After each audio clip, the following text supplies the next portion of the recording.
नमस्कार, मैं हूं संजय शर्मा। आप देख रहे हैं 4PM न्यूज नेटवर्क।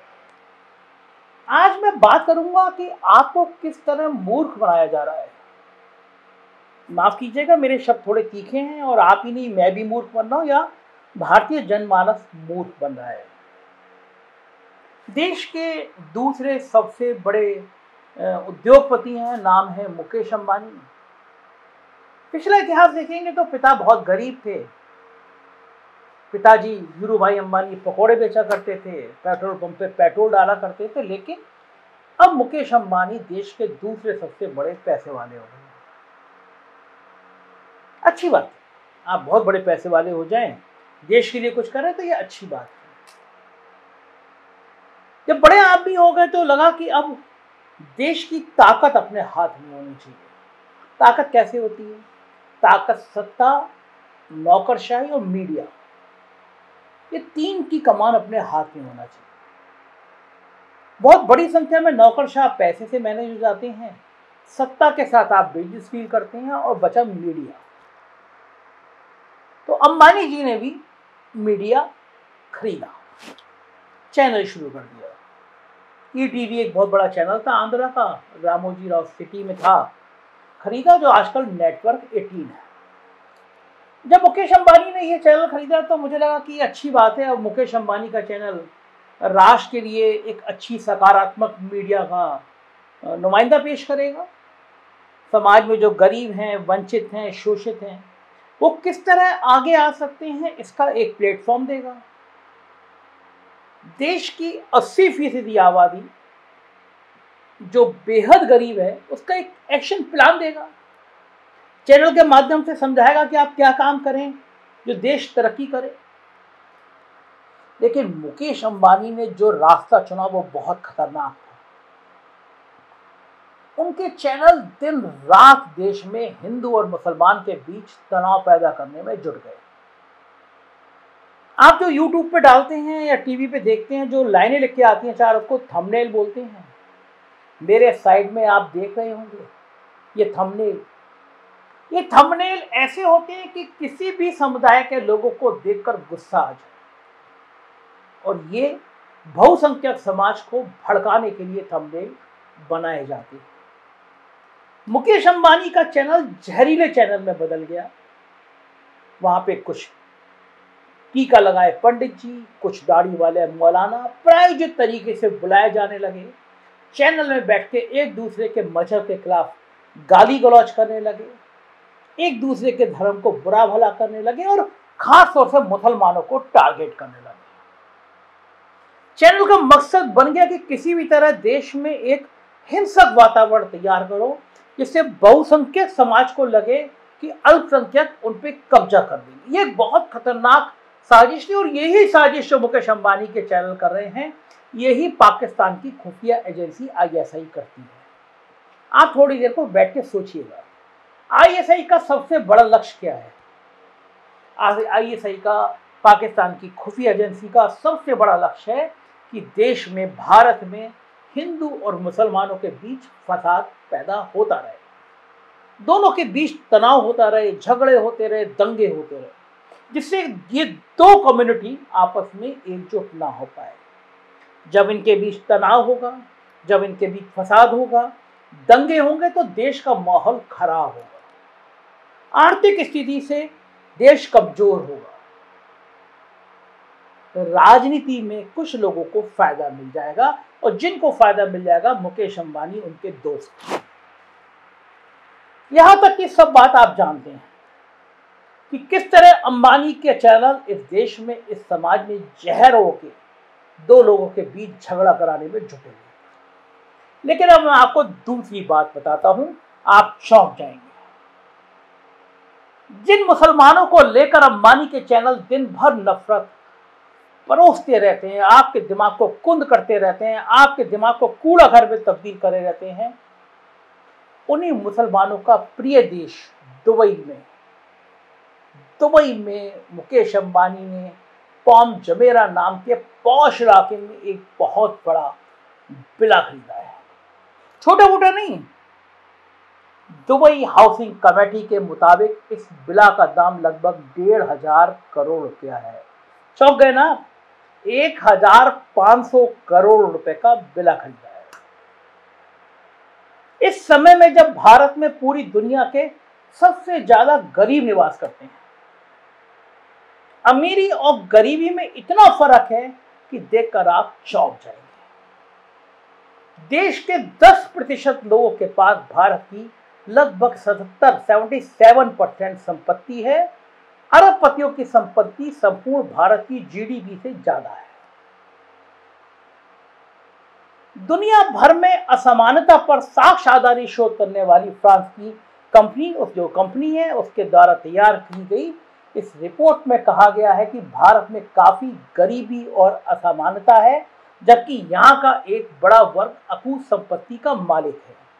ऐसी अकूत संपत्ति के मालिक मुकेश अंबानी हैं, जिनके खाते में पिछले साल भी दुबई में एक विला खरीदने का रिकॉर्ड बना था, जिसकी कीमत 600 करोड़ रुपए थी। ये विला उनके बेटे अनंत के लिए खरीदा गया था।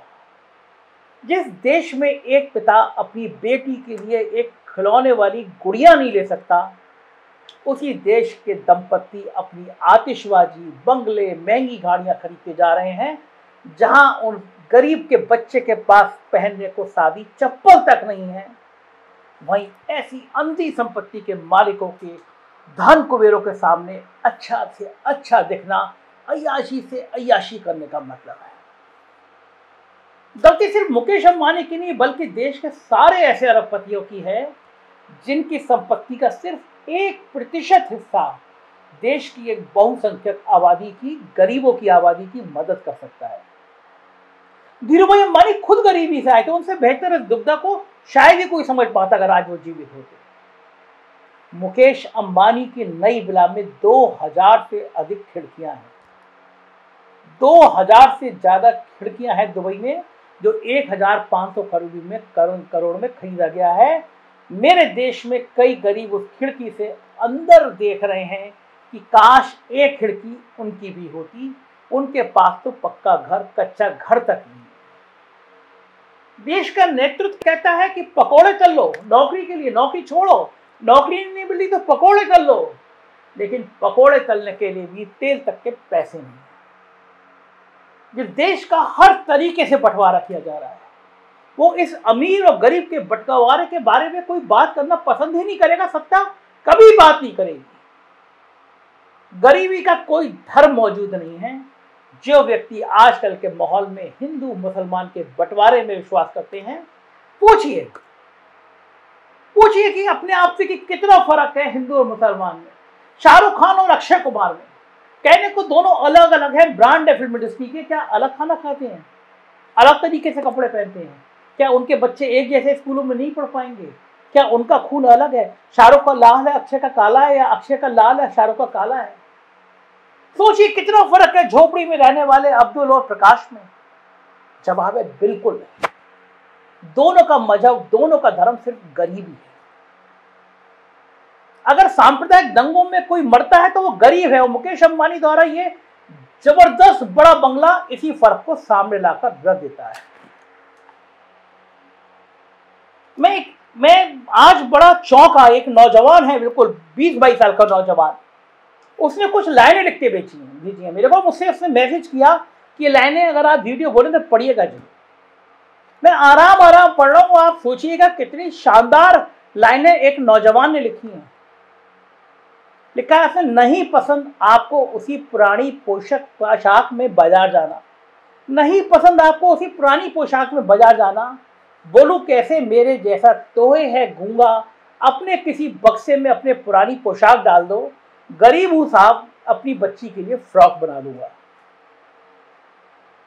आपके महलों में तो अंदर जाने के लिए है दरवाजा, भगवान ने शायद आपको ऐसी ही किस्मत से नवाजा। मेरे पास तो आधार लिंक करने का एड्रेस तक नहीं, गरीब हूं साहब, कहीं भी घर बना लूंगा, कहीं भी झोपड़ी डालकर रह लूंगा। माँ ने सिखाया कैसे आस्तीन काट के बुशर्ट बनाओ, बेटा हाथ घिसो किसी घर में रोज का 50 रुपए तो लाओ। आपके शर्ट का रंग उतर गया तो आपने फेंक दी, गरीब हूं साहब, उसी से ठंड बचा लूंगा। लक्ष्मी से जुदा करने में आसानी होती है। जब होटल में आपके साथ सामने आलीशान खुबानी होती है तो क्यों सब्जी लेने में भी 10 रुपए कम करवाते हो? गरीब हूं साहब, 10 रुपए में मां की दवा ले आऊंगा।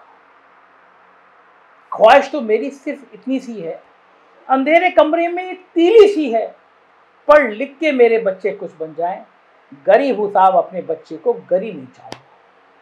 ये 20-21 साल के इंजीनियरिंग के वो नौजवान ने मुझे लिख के रख भेजा, मेरा दिल दहल गया। इस देश में 80 करोड़ आबादी को 2 वक्त का खाना नसीब नहीं है, तो फ्री का राशन मिल पा रहा है तो वो खाना खा पा रहे हैं। उसी देश में देश का उद्योगपति दुबई में 1500 करोड़ का बंगला अभी खरीदता है और पिछले साल 600 करोड़ का बंगला और खरीद चुका। यूके में भी 1 करोड़ का बंगला खरीदा और न्यूयॉर्क टाइम्स में एक बंगले की तलाश जारी। कमाइए, खूब पैसा कमाइए, लेकिन साहब इस देश के बंगले पसंद नहीं आ रहे हैं आपको। और आपने चुना दुबई को, जो मुस्लिम बहुल देश है, जो मुस्लिम देश माना जाता है। आपके चैनल देश में आग लगाएंगे, हिंदू मुसलमान करेंगे, और आप रहने जाएंगे तो फिर मुसलमान बाहुल क्षेत्र में जाएंगे दुबई में, क्योंकि आपको पता है कि मुसलमान कम्युनिटी आपको गले लगा देगी। वो दोस्ती करती है, वो दुश्मनी नहीं करती। मैं चंद सिरफिरों की बात नहीं करता, वो इधर भी हैं और वो उधर भी हैं। लेकिन मुकेश अंबानी जी, दिल पे हाथ रख के देखिए, ये 1,500 करोड़ रुपए की विरासत, ये 600 करोड़ के बंगले, ये यूके का बंगला, ये न्यूयॉर्क टाइम्स में आपकी खोज जिस बंगले की है, ये दौलत कहां से आई है? ये इस देश ने आपको दी है। इस देश ने वो विरासत सौंपी है आपको कि जिस शख्स का पिता पकौड़े तलता था, जिस शख्स का पिता गाड़ी में पेट्रोल डाला करता था, पेट्रोल पंप पर नौकरी करता था, वो देश का दूसरा सबसे बड़ा उद्योगपति बन गया। मत करो कुछ काम, लेकिन देश में नफरत तो मत बांटो। इन चैनल, आपके चैनल पे दिन भर ये हिंदू मुसलमान में आपको ये नहीं लगता? आपका चैनल देख के कोई भड़का और किसी अब्दुल ने किसी श्याम को मार दिया और किसी राम ने किसी रहमान को मार दिया तो क्या होगा? गरीब मारे जाएंगे। आपका मकसद पता नहीं हल होगा नहीं होगा, लेकिन इस देश में नफरत का कारोबार बढ़ जाएगा। अगर आपको इस देश ने इतना दिया है, अगर आपको इस देश ने इतनी विरासत दी है, तो आपका तन मन धन लगना चाहिए था कि देश में गंगा जमनी से तहजीब को मजबूत करिए, इस देश में भाईचारे को बढ़ाइए, इस देश की साझी विरासत को मजबूत करिए। कहिए हिंदू मुसलमान सिख ईसाई, आपने तो इतिहास भी नहीं पढ़ा, आप इस देश को पहचान ही नहीं पा रहे। शकील बदायूनी जैसा शायर, मुसलमान शायर, लिख रहा है मंत्रपत हरि दर्शन को आज। 5 वक्त का नमाजी मोहम्मद रफी तन्मय होकर भगवान के भजन गाता है। और एक किस्सा मैं मुकेश अंबानी जी आपको और सुनाना चाहता हूं। मीना कुमारी शादी होके अमरोहा आई। अमरोहा में आई तो उनका एक सौतेला बेटा था। पति बंबई रहते थे, इंडस्ट्री में बिजी थे। मीना कुमारी ने कहा कि बेटे को कुरान शरीफ पढ़ाई जाए। बंगले में लोग मौजूद, कोठी में मौजूद लोगों से कहा कि देखिए अमरोहा में कोई कुरान पढ़ाने वाला व्यक्ति मिल जाए। लोगों ने तलाश की, लौट के आए मीना कुमारी के पास। कहा बहू रानी पूरा अमरोहा तलाशा, अमरोहा में सबसे अच्छा कुरान तो शास्त्री जी पढ़ाते हैं, पंडित जी पढ़ाते हैं। मीना कुमारी चौकी, अगले दिन शास्त्री जी बुलाए गए। शास्त्री जी से मीना कुमारी ने अनुरोध किया, शास्त्री जी मेरे बेटे को कुरान पढ़ा दीजिए। शास्त्री जी ने कहा बहू जैसा आदेश, कल से पढ़ाने आ जाएंगे। मीना कुमारी फिर झिझकी और शर्माते हुए बोली, शास्त्री जी आपकी फीस कितनी है? मुकेश अंबानी जी जो लाइन बोल रहा हूं, इस लाइन को मजहब बना लीजिए तो देश और आपकी तकदीर समझ जाएगी। आप मान के चलिए, आप आए, आप भी जाएंगे, मैं हूं, मैं भी जाऊंगा, लेकिन हमारे पीछे हमारी विरासत, हमारा प्यार, हमारा मोहब्बत रह जाएगी। तो शास्त्री जी ने कहा वो देश है, वो देश की आत्मा है। शास्त्री जी ने कहा बहू कैसी बातें करते हो, भगवान का संदेशा पढ़ाने के लिए पैसे की क्या जरूरत, जब उर्दू पढ़ाएंगे तो पैसे ले लेंगे। मुकेश अंबानी जी अपने चैनल के लोगों से कहिए कि अब्दुल और रहमान, राम और श्याम, इन सब में कोई फर्क नहीं है। ये सब एक ही ईश्वर की देन है। हर मजहब का रास्ता, हर दौर का रास्ता एक ही जगह जाता है और वो इंसानियत का मजहब है। इस नफरत से, जो नफरत आप अपने चैनलों से बोल रहे हैं, वो इंसानियत को खत्म कर रहा है मुकेश जी। दौर सबका आता है और सबका जाता है। एक सल्तनत यहाँ है तो एक सल्तनत ऊपर भी है।